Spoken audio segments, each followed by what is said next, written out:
We ask you, what is the one thing about Easter that you like the most? About South Africa. right now, the weather. Back in the States, it's summertime. It's 100 degrees, 100 degrees, 100% humidity. It's just terrible. But really, the people are so sweet, so happy, so smiling. Cape Town was gorgeous. Got to Pretoria today, so we haven't seen the city yet. I know it's just beautiful. The show's been sold out, packed, so we're happy about that.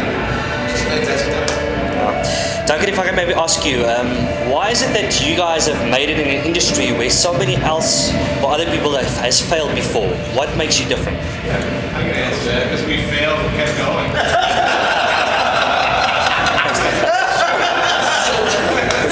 We just never quit. We just keep on turning up.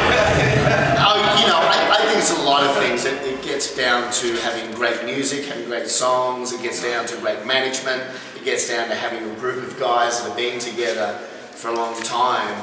That it's kind of like, the military in the sense of, they go through the trenches with each other. They go through battle with each other, and being in a band is kind of like that in many ways. You've got to kind of go through the trenches, and coming out the other side, you form this family.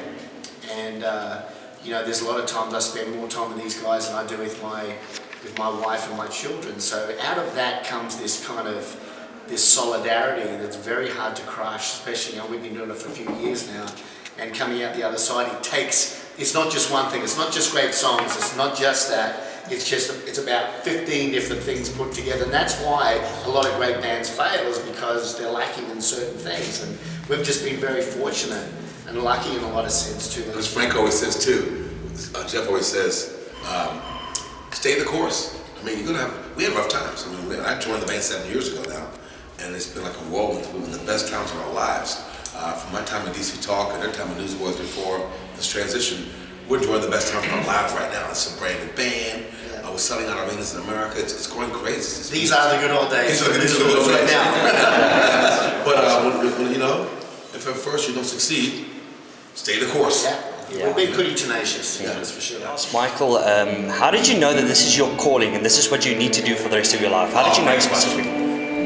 The Bible, not the Bible, but I went to a course years ago called Experiencing God. And the way to find out the will of God is to get into what God's doing, get involved with what God's doing, and that's the will of God. You need to get involved with what He's doing. Newsboys came along, and I was like, let's see what happens. They love the Lord, they've done it forever, and I wasn't really doing much. And I got in the band, and it's been the most. It's like you just know that you know. It's not telepathy or just osmosis. If there is with God, and I pray about it. I read the Bible every day, and I'm praying like God. And it's so clear to me, as a big nose on my face is, that Michael Tate was made for Newsboys. I think, getting to that question, I think God does give you the passion and the want to do this. Because if you didn't have that, you wouldn't pursue it. No. So it is both. Jeff, if I can maybe ask you, what is the one thing that you least enjoy of what you do? Press, probably. No.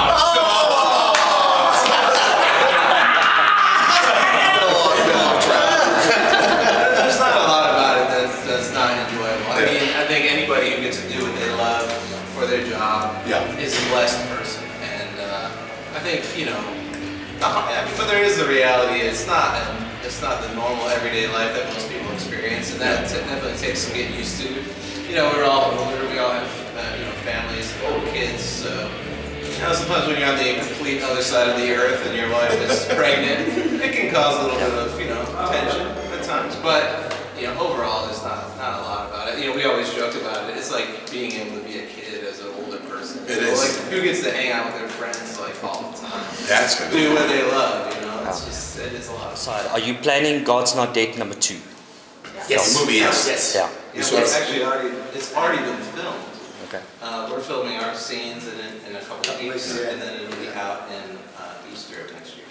Tuck is up for an Oscar award. Oh yeah. Already. Yeah. We believe the song is for every believer. I mean, it's the word of God put to music. It can't be more, evangelical than that. Evangelical? Yeah. That's right. Evangelical. That's what we're evangelical than that. It's a pretty powerful song, no question. Yeah. Jody, just a question for you as well. If you had to choose one, would it be the wisdom of Solomon or the faith of Abraham? Wow. Dang. That is very. Well, yeah, it would have to be. It would have to be faith for sure. You know, I mean, If you had to I don't know how to expound on that. You know, but it's like, you know, you want to have that faith and that just kind of surrender to God and for Him to work in your life. Wisdom will come then. Yeah, and wisdom comes after the facts. Oh, just go the other way. You get, as a wise man, because he's so wise, develop a great faith. You can go that way. Okay, so you're going to get that first, right? Michael, just another question. Your technical rider that you normally put out before a show, what does that entail specifically if you look at your backstage requirements? What does that entail?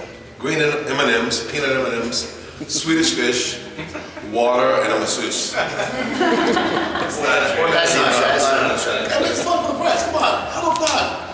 That's totally true. That is totally true. Yeah. Doug gets manicures, pedicures. Manis and pennies. Yeah. Right. Just a question on your songwriting. When you write songs, do you keep the church in mind, like in the worship type setup, or do you try and bring a message? I think as writers, what's inside of you comes out. It's in our DNA to put Christ in our music, whether we actually use Christ or not.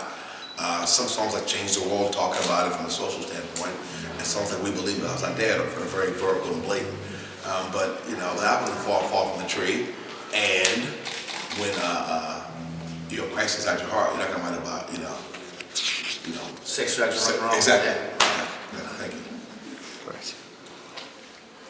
There's a perception out there that if you're part of a gospel touring group, that you've got everything in place, you've got no problems at all, your life is perfect. That's true. That is very true. Yeah. What do you make of that? It's not true. It's so not true. No, look, I think just because we get to play in front of a lot of people and get to perform, that doesn't mean we're any different than anybody else. I mean, we have issues, like Jeff said, we travel a lot, so the fridge always breaks down or starts leaking. The water heater always goes out the day you leave. So we're just regular folk that just get to do what we do in front of a lot of people. So yeah, we're just, you say every night, we're just four boys up on stage, just saved by God's grace and nothing else. That's the truth. Duncan, if you became president, what would be the first thing that you would change? Get rid of the one we got now. I think that would happen unless you were. Oh gosh, I don't know. I'm not that smart. I don't know. I would definitely probably get prayer back in schools. I think that was one of the biggest mistakes I think that's ever been made, because since that point in time, schools have not gotten better, they've gotten worse. And sometimes, I think freedom of religion instead of freedom from religion, I would definitely make sure that there was that freedom to, because even in the States now, there is a real pressure, like anything Christian really gets stomped on for the most part. So I don't know, I think you got to live and let live, and I don't know. What would you do, Michael? Probably I'll help the veterans out for sure. Veterans, yes. Sure. I'd increase the military big time. Yeah. We'll do that.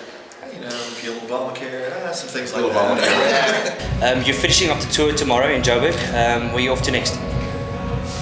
Our next show is in New Hampshire, in the U.S.